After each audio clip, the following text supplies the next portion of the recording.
کا گہوارہ بناتے نظر آتا ہے. سوچے تو بھی اتنا بہترین رمضان اللہ نے عطا فرمایا. اس رمضان کی نسبت اللہ نے قرآن بھی عطا فرمایا اور قرآن کو رمضان المبارک میں ہی نازل فرمایا ہے. میرے آقا علیہ السلام کے پیارے دیوانوں، اسی طرح سے ہم بار بار قرآن پڑھتے نظر آتے ہیں. جو قرآن پڑھتے نہیں، جو قرآن سنتے نظر آتے ہیں. آپ کو پتا ہے میرے آقا علیہ السلام تسلیم فرماتے ہیں، جب بندہ ہے مومن قرآن پاک کی تلاوت کرتا ہے، اللہ تعالیٰ اس کو جتنے نیکی عطا فرماتا ہے، سننے والے کو بھی اتنے ہی نیکی عطا فرماتا ہے.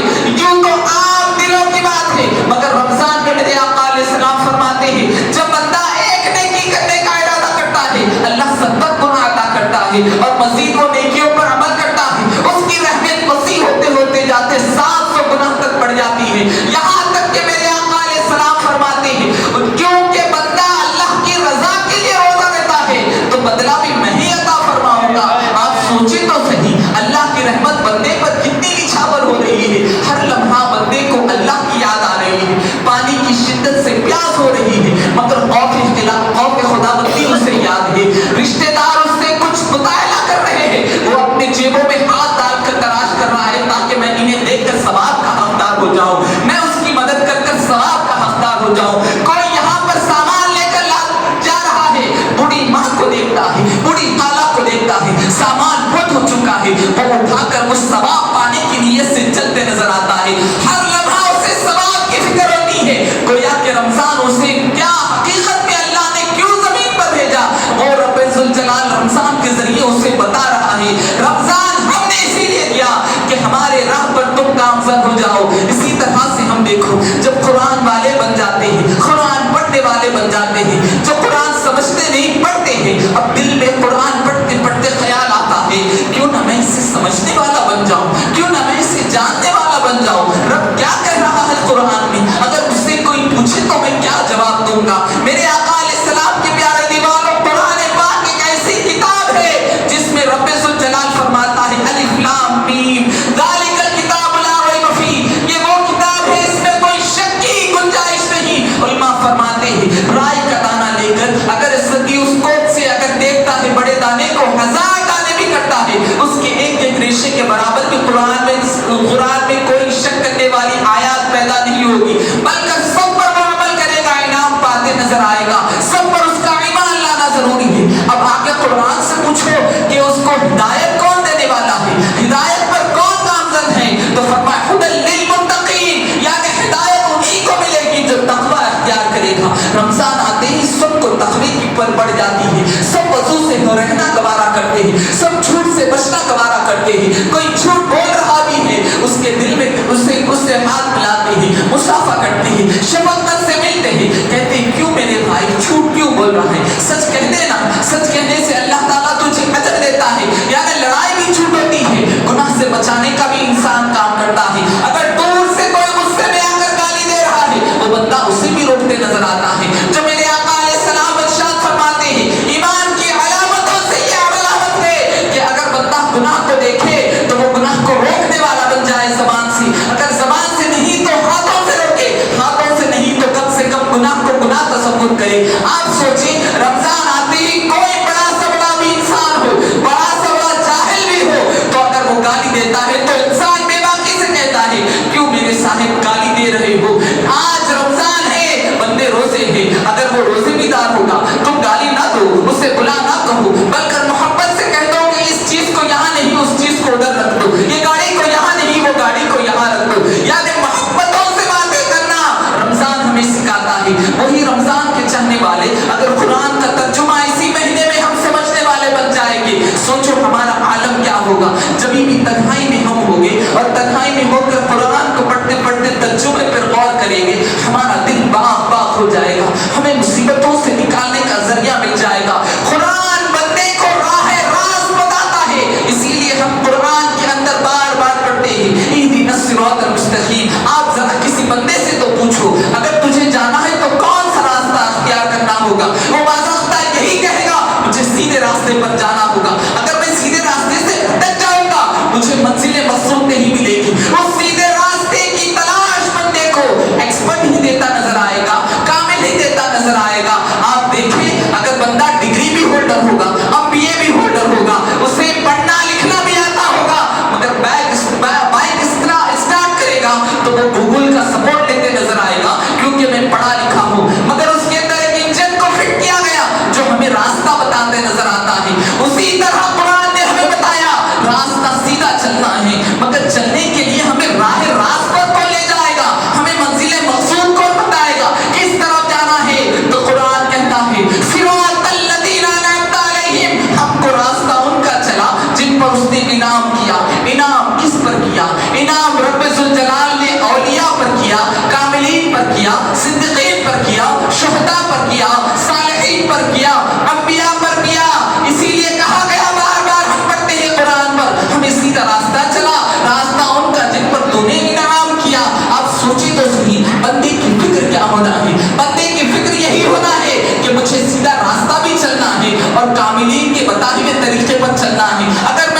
تاکہ تم منزل مقصود تک پہنچ جاؤ. تمہارا کامل پیر تمہیں راہ راست پر لے جا کر رب کی قربت عطا کرتا ہے.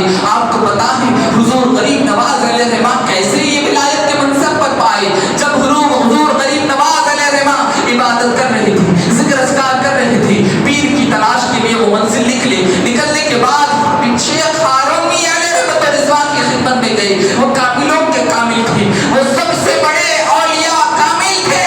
ان کی بارگاہ میں جا کر کہا, میں دو سالوں ادب کر کر کہا, میں بھی آپ کی بارگاہ میں علم نافع حاصل کرنا چاہتا ہوں, مجھے بھی خدا کا قرب حاصل کرنے کا راستہ بتائے. تو اس کے بعد انہوں نے کہا, لا غالباً فرماتے ہیں 20 سال تک میں نے اپنے پیر کی صحبت اختیار کی, اسی صحبت کا یہ نتیجہ ہے اللہ نے مجھے پیر کی ولایت عطا فرمائی. آپ کو بتا ہے کہ منزل مقصود دیکھنے کے بعد وہی پیر کامل فرماتے ہیں, اے غریب نواز آج تیرا مقام دیکھتے ہیں, رب کی بارگاہ میں قربت دیکھتے ہیں. تو فرمایا گیا ولایت ملنے کا سبب بھی قرآن سے تعلق ہے. غریب نواز کو فرمایا قل کا سورہ پڑھتے جا. غریب نواز پڑھتے گئے. فرمایا اب دیکھ آسمان کی جانب کیا دکھ رہا ہے؟ فرمایا مجھے پہلا آسمان دکھ رہا ہے. ابھی قل کا سورہ پڑھ. اور پڑھتے گئے. دوسرے آسمان پر نظر گئی, تیسرے آسمان پر نظر گئی, سدرۃ المنتہا تک گئی. فرمایا گیا غریب نواز فرماتے میں نے 1000 دفعہ سورہ اخلاص کو پڑھا, اللہ نے مجھے سدرۃ المنتہا کا نظارہ فرمایا. سوچے ولایت بھی قرآن سے منسب ہے. اللہ تعالیٰ ولیوں کو جو فرماتا ہے, حدیث مبارکہ میں آیا ہے کہ جب بندہ اللہ کا ذکر اور قرآن کا ذکر کرتے کرتے اپنے وقت کو صرف کرتا نظر آتا ہے, دنیا کی فکر اور دعائیں کرنے اسے روک دیتی ہے, اللہ تعالیٰ اس کو وہاں سے روزی عطا فرماتا ہے جہاں سے اس کا گمان نہیں ہوتا. آپ سوچیں قرآن وہ مقدس کتاب ہے جس سے ایسا رشتہ توڑنا ہے کبھی ٹوٹنے والا نہ ہو, اس سے سمجھنا ہے, اس سے سمجھ کر پڑھنا ہے. آپ دیکھیں ایک گمراہ انسان, ایک بھٹکا ہوا انسان, ایک پریشان انسان جو لوگ اسے ستا رہے ہیں, لوگ اسے تکلیف دے رہے ہیں, آؤ اس کا حل بھی قرآن ہم دیکھتے نہ حل دیتا نظر آتا ہے. قرآن اگر ہم پڑھیں گے, پڑھ کر ہم سمجھیں گے, یقین جانو وہ ہمارے دلوں کو تسکین پہنچاتے نظر آتا ہے. ہم نے دیکھا ہے کئی لوگ اگر زمین دور خرید لیتے ہیں تو اس پر قابض ہو کر لوگ ستاتے نظر آتے ہیں. ایسا بھی معاملہ ہوتا ہے کہیں جاتے ہیں تو رستے میں لوگ ستاتے نظر آتے ہیں, رشتہ دار ایسا دیتے نظر آتے ہیں, دشمن اسے ستاتے نظر آتے ہیں. اگر بندہ قرآن اور اللہ کی عبادت سے اپنے رشتے کو مضبوط کر دیتا ہے, میرا مولا فرماتا ہے اِنَّا أَعْطَيْنَاكَ الْكَوْثَرَ فَصَلِّ لِرَبِّكَ وَانْحَرْ إِنَّ شَانِئَكَ هُوَ الْأَبْتَرُ.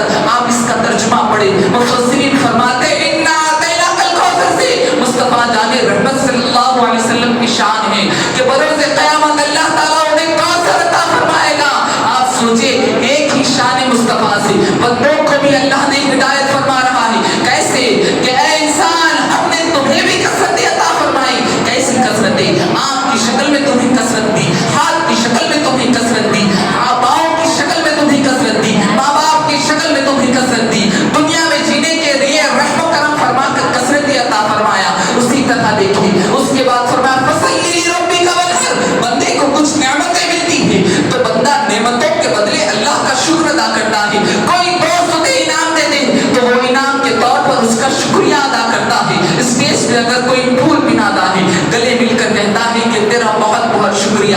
عمرہ کے لیے کوئی جاتا ہے, شال پوشی کرتا ہے تو اس کے لیے عمرہ جانے والا مسجد حرام میں کھڑے رہ کر دعائیں کرتا نظر آتا ہے, مولا اسے مجھے دعوت دے کر بلائے, تو بھی اسے مکہ مکرمہ میں بلا دینا.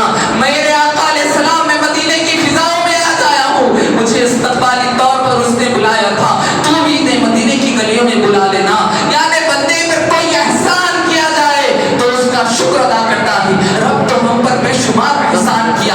پھر فرمایا فَصَلِّ لِرَبِّكَ وَانْحَرْ, تو تم اپنے رب کے لیے نماز ادا کرو اور قربانی دو میرے آقا علیہ السلام کے پیارے دیوانوں. پھر فرمایا گیا إِنَّ شَانِئَكَ هُوَ الْأَبْتَرُ, بے شک تمہارا ہی دشمن ہر غیر سے محروم ہے. ذرا سوچو, بندہ اللہ کا ذکر کرتا ہے اور قربانی دیتا ہے. قربانی کیا؟ یہی قربانی نہیں جو بقر عید کی ہے. قربانی یہ ہے کہ دن کے اندر ہم پر کوئی تکلیف دے تو ہم صبر کر لیں, کوئی ہم سے طلب کرے تو ہم اسے عطا کرتے نظر آ جائے. یعنی صبر کرنا, عطا کرنا, یہ بھی قربانی کے زمرے میں آتا ہے. جب بندہ عبادت کر کر یہ عمل کرتا ہے تو اگر لاکھ اس کا دشمن سامنے کھڑا ہو، میرا رب فرماتا ہے اتنا شانیہ کا بہتر تمہارا ہی دشمن حقائق سے محروم ہے۔ آپ سوچیں تو صحیح، اگر بندہ اس آیات کو بار بار پڑھ کر رب کی بارگاہ میں کہے گا مولا میں نے نماز بھی پڑھی ہے، قربانی بھی دی ہے، ظلم پر صبر بھی کر رہا ہوں، مولا میرے دشمن سے میری حفاظت عطا فرما، تو قرآن میں فرما رہا ہے تو مولا تو کرم فرما، بار بار رب کی آیات کو پڑھتے جاتا ہے، رب کو بولتے جاتا ہے تو بندے پر کرم بھی ہوتا ہے، اور دشمن کوئی اس سے کام نہیں آئے گے، کوئی دشمن سے بات بھی واقع نہیں کر پائے گا۔ اسی لیے اکابر اولیاء کہتے ہیں جہاں ولی کامل کھڑ جاتے ہیں راستے کی دھاریں بدل جاتی ہے، کوئی بڑا سا بڑا بھی کفار ہو ان کے سامنے کھڑنے سے عاجز ہوتا ہے، کیوں کہ وہ عبادت میں منہمک ہوتے ہیں، عبادت بھی کرتے ہیں، قرآن کو بھی پڑھتے ہیں اور صبر کرتے نظر آتے ہیں، تو اللہ نے ان کی حفاظت کے لیے دوسرے فرشتوں کے ذریعے ان کی مدد فرمایا۔ یہ قرآن ہے، اس سے رشتہ جوڑنا ہے، یہ نماز ہے، اس سے رشتہ جوڑنا ہے، اگر ہم اس سے رشتہ جوڑ لو گے تو ہم کامیابی مل جائے گی، کامرانی مل جائے گی۔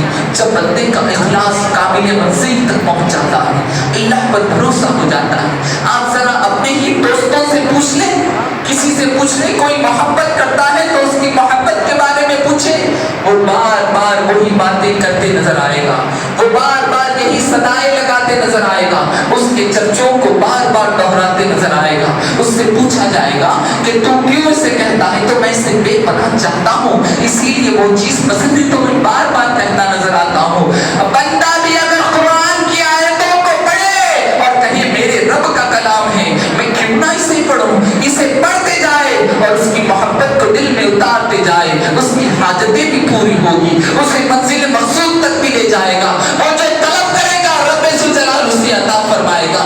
کیا آپ نہیں دیکھا عمر فاروق رضی اللہ تعالیٰ عنہ کے دور میں جب دریائے نیل کا معاملہ آتا ہے، وہی عمر فاروق رضی اللہ تعالیٰ عنہ چاہتے تو سب کچھ کر سکتے تھے، مگر عمر فاروق نے قرآن پاک کی آیت بسم اللہ الرحمن الرحیم لکھا اور لکھ کر کہا اس کے اندر تو اگر خود سے جاری ہوتی ہے تو تجھے نہیں روکا گیا، اگر تو اللہ کے حکم سے جاری ہو جاتی ہے تو رک جا۔ یہ کلام لکھ کر دریا میں ڈالا گیا، جو معجزن ہو کر بستیوں کو تار تار کر رہی تھی، آج تک وہ سلامت سے کناروں پر ٹھہری ہے وہ دریائے نیل۔ میرے آقا علیہ السلام کے پیارے دیوانوں، وہی عمر فاروق رحمۃ الرضوان رضی اللہ تعالیٰ عنہ کا ایک واقعہ ہے، بڑھیا تیل لے کر جا رہی تھی کہ فرمایا گیا مورخین کہ جب اس کے تیل بہت مال کم تھا، راستے میں گئے تیل گر گیا، وہاں پر بھی کلام کو لکھا گیا اور وہاں زمین پر رکھا گیا تو وہ دودھ پورا آ جاتے، وہ تیل پورا اس کے کٹورے میں سمایا جاتا نظر آتا ہے۔ آپ یہی تو دیکھیے میرے آقا علیہ السلام کے پیارے دیوانوں، ہند کی وادیوں کے اندر بھی جو اسلام آیا ہے نا وہ قرآن کی بدولت آیا ہے۔ صحابہ کرام کو قرآن سے اتنی محبت تھی کہ جیبوں میں آج ہم جیسے فون رکھ رہے تھے کہ چھوٹے چھوٹے قرآن کو اپنے ساتھ لے کر سفر کیا کرتے تھے۔ آپ سوچیں تو صحیح وہ کلام کتنا حسین کلام ہے، جس کلام سے ہمیں اتنی محبت کرنا ہے کہ وہی کلام ہمیں جنت میں لے جانے کا سبب بن جائے۔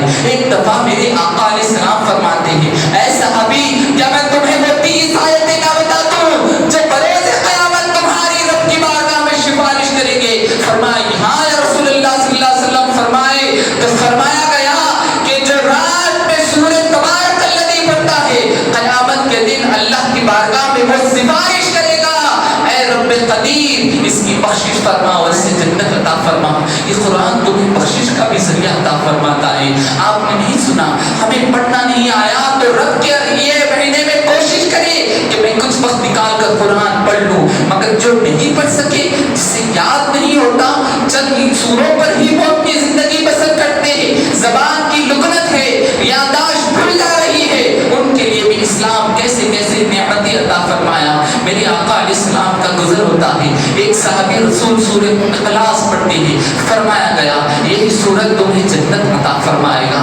پھر فرمایا گیا یہ تہائی قرآن کا ثواب ہے۔ پھر فرمایا گیا اگر 2 مرتبہ سورہ اخلاص پڑھتے ہیں تو 2 تہائی کا قرآن ملے گا، اگر 3 مرتبہ پڑھتے ہیں تو اسے پوری قرآن پڑھنے کا ثواب عطا کر دیا جائے گا۔ آپ سوچیں تو صحیح کتنی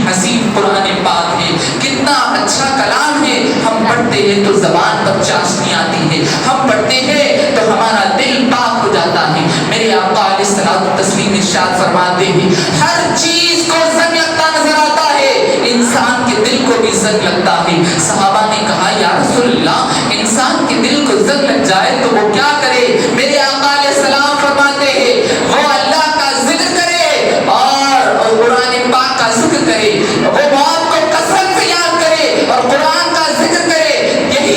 یہی وجہ سے اس کا دل کا زنگ دور ہوگا اور اس کے دل پر اللہ کی رحمت ہو جائے گی. آپ ذرا سوچیں تو صحیح, یہ قرآن آپ غم میں ہیں تو غم کو مٹانے کا کام کرتا ہے, آپ پریشان ہیں تو پریشانی سے نکالنے کا کام کرتا ہے. جس قرآن کو پڑھنے سے اتنے فائدے ہیں, آپ سوچیں اس کو سمجھنے سے کیا کیا فائدے ہوں گے. آپ کو پتا ہے اعلیٰ حضرت عظیم البرکت رحمت الرضوان کے پاس فرمایا گیا استخارہ کرنا ہے تو اس کا ایک نسخہ یوں فرماتے نظر آتے ہیں, بندہ پریشان ہے, کسی کا حل نہیں مل رہا ہے, کیا کروں, یا سیدھی جانب جاؤں یا بائیں جانب جاؤں, یا اس دوست کی بات مانوں یا اس دوست کی بات مانوں, کیا یہ نکاح کر لوں یا یہ نکاح نہ کروں. فرمایا گیا کہ تم قرآن سے استخارہ کرو. قرآن سے استخارہ ایسے کہ اگر تم فجر سے لے کر ظہر تک بیٹھے ہوئے ہو تو پہلے 10 پاروں کو کھولو, اس میں سے 7 سطر نکال کر آیات پاک پڑھو, اس میں بار بار تکرار کرو. اللہ تعالیٰ تمہیں الہام کرے گا وہ کام کرنا ہے یا نہ کرنا ہے. اگر ظہر کے بعد سے کرو گے تو ظہر سے عصر کے بعد 10 سے 20 پارے تک تم نکال کر دیکھو اور قرآن کے ترجمے کو بار بار پڑھو. اللہ تعالیٰ تم پر فضل فرمائے گا اور تمہیں منزل مقصود مل جائے گا. اور عصر سے مغرب تک 10 پاروں کو نکال کر دیکھنے کا حکم فرمایا گیا. سوچے تو صحیح, اس قرآن پاک ہمیں راہ راست پر لے جاتا ہے, قرآن پاک ہمیں منزل مقصود تک لے جاتا ہے.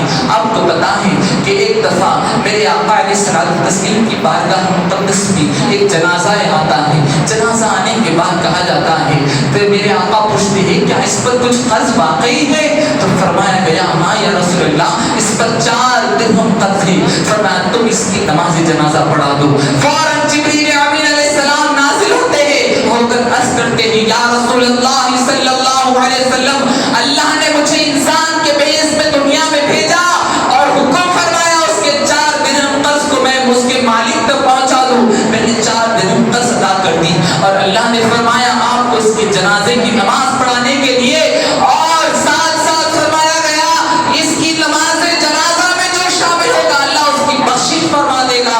میرے آقا فرماتے ہیں کیا اس نے عمل کیا جس کی وجہ سے تمہیں آسمانوں سے زمین پر بھیجا گیا اور اس کے بعد اس کے بخشش کا ذریعہ بھی ملا اور اس کے ساتھ ساتھ اس کی جنازے میں شامل ہونے سے لوگ بھی بخشا دیے جاتے ہیں. فرمایا یا رسول اللہ صلی اللہ علیہ وسلم یہ قرآن کا ذکر کرتا تھا, یہ قرآن پڑھا کرتا تھا, اللہ تعالیٰ کو اس کا قرآن پڑھنا پسند آیا اسی لیے اس کی بخشش کا معاملہ عطا فرمایا. تو آپ سوچیں تو صحیح اتنی مقدس کتاب ہمیں دی گئی ہے. میں امید کرتا ہوں کہ آپ قرآن پڑھنے والے بھی بنیں گے اور قرآن کو سمجھ کر پڑھنے والے بھی بنیں گے. جو قرآن نہیں پڑھ رہے ہیں آپ سے کوشش کریں کہ کوئی موضوع کے ساتھ کسی کے ساتھ بیٹھ کر علم نافع حاصل کرنے والے بنیں. اللہ سے پڑھانے کی سعادت عطا فرمائے, قرآن پر عمل کرنے کی سعادت عطا فرمائے. اے رب ذوالجلال یہاں جتنے حاضر ہیں سب کی حاضری کو قبول فرما, سب کی دعاؤں کو قبول فرما, سب کی بخشش کا معاملہ عطا فرما. جتنے گناہ زندگی میں آج تک ہوئے مولا تو اپنے رحم و کرم سے ہماری بخشش فرما دی. ہمیں یاد نہیں کہ زمین کے کس کس خطے پر ہم نے گناہ کیے, کیسے کیسے گناہ کیے. تیری رحمت وسیع ہے اے مولا, تو جانتا ہے, تو کرم فرمانے والا ہے, تو رحم فرمانے والا ہے. ہم سب پر رحم و کرم فرما کر تمام زندگی کے گناہوں کو نام اعمال سے مٹا دی. اب صرف نیکی ہی نیکی کرنے کی سعادت عطا فرما. اے رب تو سب کے دل کی حال سے واقف ہے, کس کس کے گھر میں کیا چل رہا ہے, کون کیا مانگنے والا ہے. تو ریگنے والے کیڑے پر رحم فرماتا ہے, تو سمندروں میں چلنے والے مچھلیوں کو وقت پر غذا عطا کرتا ہے. تیری رحمت سے بارش ہوتی ہے, تیری رحمت سے سورج نکلتا ہے, تیرے حکم سے چاند نکلتا ہے, تیرے حکم سے انسان کو شفا ملتی ہے. اے رب ذوالجلال یہاں جتنے موجود ہیں سب کے حال پر نگاہ رحمت فرما, سب کی حاجتوں کو پورا فرما. آج تو ہمیں اس مسجد میں سجدے کی توفیق دی ہے, کچھ مقدر عطا فرما کہ ہمیں کعبے میں بھی سجدے کرنے کی سعادت ہو جائے. مولا کرم فرما, ہمارے رشتے